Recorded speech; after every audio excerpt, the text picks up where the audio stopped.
बता दें कि देश में लगाए गए आपातकाल के 51 साल पर भारतीय जनता पार्टी आज गुरुवार को संविधान हत्या दिवस मनाएगी।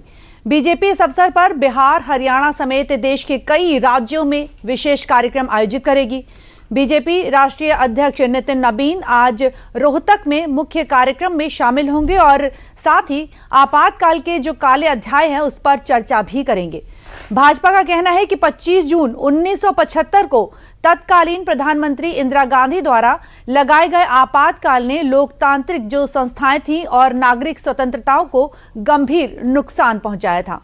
आज आपातकाल के 51 वर्ष पूरे हो चुके हैं। बीजेपी आज पूरे देश में संविधान हत्या दिवस मनाएगी। बता दें कि देश भर में बीजेपी के विशेष कार्यक्रम आज आयोजित किए जाएंगे।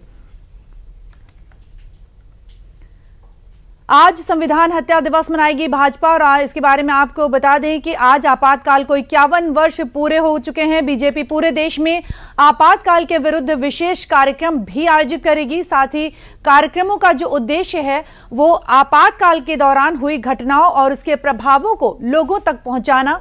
बिहार में इस अवसर पर बड़े स्तर पर कार्यक्रम भी आयोजित किए जाएंगे और बिहार के करीब 90,000 बूथों पर विभिन्न जो आयोजन हैं वो किए जाएंगे। पटना की बात कर लेते हैं तो पटना में जेपी नड्डा एवं मुख्यमंत्री सम्राट चौधरी आपातकाल विरोधी आंदोलन में शामिल रहेंगे और लगभग 450 जेपी सेनानियों और लोकतंत्र सेनानियों को सम्मानित करेंगे जेपी नड्डा। बीजेपी राष्ट्रीय अध्यक्ष नितिन नवीन आज रोहतक में मुख्य कार्यक्रम में शामिल होंगे और साथ ही जो आपातकाल के काले अध्याय हैं उन पर चर्चा भी करेंगे। बता दें कि सीएम योगी ने एक्स पर पोस्ट करके कहा कि 25 जून 1975 भारतीय लोकतंत्र के इतिहास में काले अध्याय के तौर पर दर्ज है, जब देश की संवैधानिक आत्मा को कुचलने की कोशिश आपातकाल लगाया गया था। यानी सत्ता के अहंकार में कांग्रेस द्वारा लगाए गए आपातकाल के अंधेरे ने अभिव्यक्ति की आजादी और साथ ही साथ जो नागरिक अधिकार हैं उन पर भी गहरा प्रहार किया था।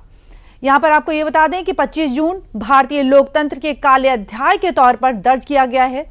ट्वीट करके सीएम योगी ने क्या कुछ कहा है, आपको ये बता दें कि आपातकाल का क्या कुछ इतिहास रहा है उसके बारे में आपको जानकारी देते चलें।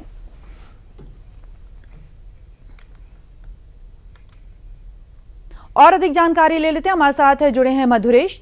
मधुरेश, स्वागत है आपका। मधुरेश, बताएं कि 25 जून 1975 को जो आपातकाल लगाया गया था ये भारतीय लोकतंत्र के इतिहास का सबसे बड़ा जो संवैधानिक संकट है वो माना जाता है। तो सबसे पहले तो हम आपसे ये जानना चाहेंगे कि आखिर किन परिस्थितियों में फैसला उस समय लिया गया था।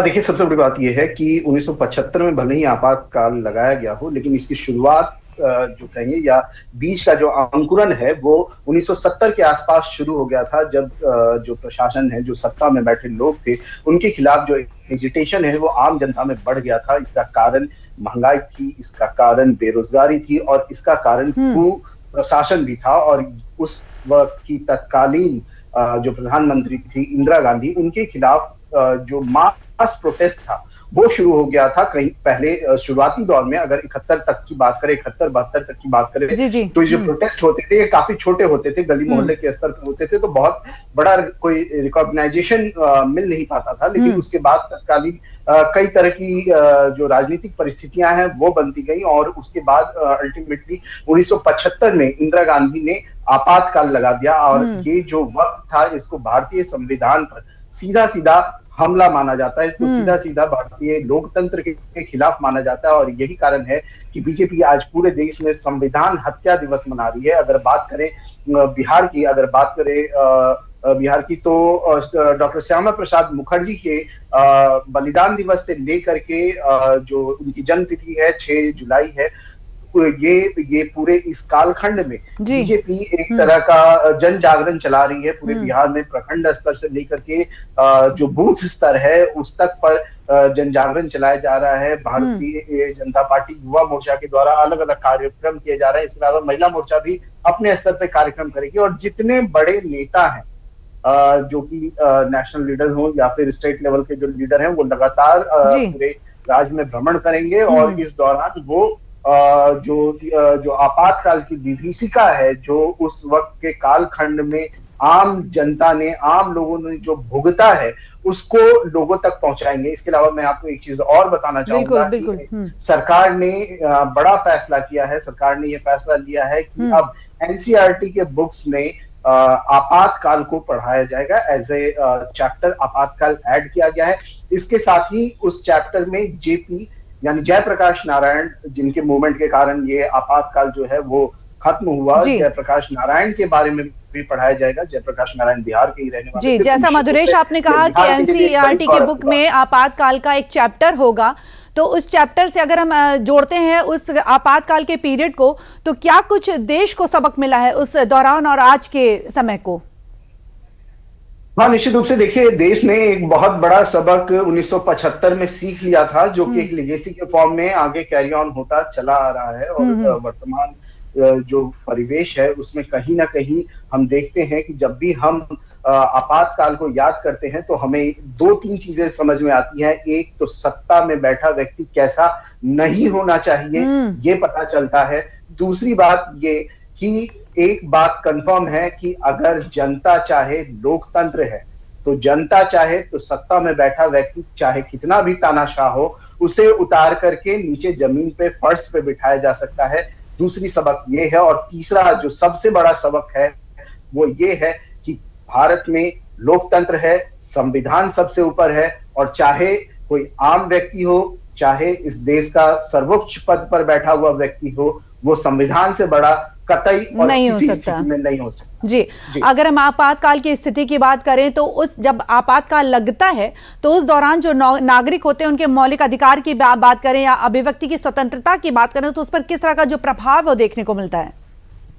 हाँ, निश्चित रूप से देखिए, जब आपातकाल लगाया जाता है तो इसको एक तरह का मार्शल लॉ कहा जाता है। इसमें जो आम व्यक्ति होते हैं, जो 5 मौलिक अधिकार जो संविधान के द्वारा हैं, वो छीन लिए जाते हैं। आपके अभिव्यक्ति की जो आजादी होती है, आप अभिव्यक्ति नहीं कर सकते, आप किसी तरह का प्रोसेशन नहीं निकाल सकते, आप सरकार के खिलाफ कहीं कुछ बोल नहीं सकते, लिख नहीं सकते। तो ये सारी चीजें जो हैं ये एक तरह के आपातकाल में होती है। इसके अलावा अगर सरकार चाहे तो किसी भी व्यक्ति को अगर उसको खतरा महसूस होता है तो बिना किसी कोर्ट प्रोसीजर के उसको चाहे तो उसको जेल में डाल सकती है। और ये विभीषिका हमने आपातकाल के समय देखा था। कई व्यक्ति जो कि थे, जो बिना किसी कारण के उन्हें उठा करके जेल में डाल दिया गया था, उनको यातनाएं दी गई थी। कई व्यक्ति ऐसे थे जिनके हाथों के नाखून उखाड़ लिए गए थे, यातनाएं दी गई थी, छोटे छोटे बच्चों तक को जेल में भेजा गया था। तो कहीं ना कहीं वो जो विभीषिका है वो पूरे देश ने एक स्टोरी के रूप में निश्चित रूप से आज भी याद रखा है। वो स्टोरी तो कहीं ना कहीं देखा जा सकता है कि आपातकाल को 51 वर्ष जो है वो पूरे हो चुके हैं, और बीजेपी पूरे देश में जो ये आपातकाल की स्थिति है इसका दिवस मनाएगी। बहुत बहुत धन्यवाद मधुरेश हमसे जुड़ने के लिए।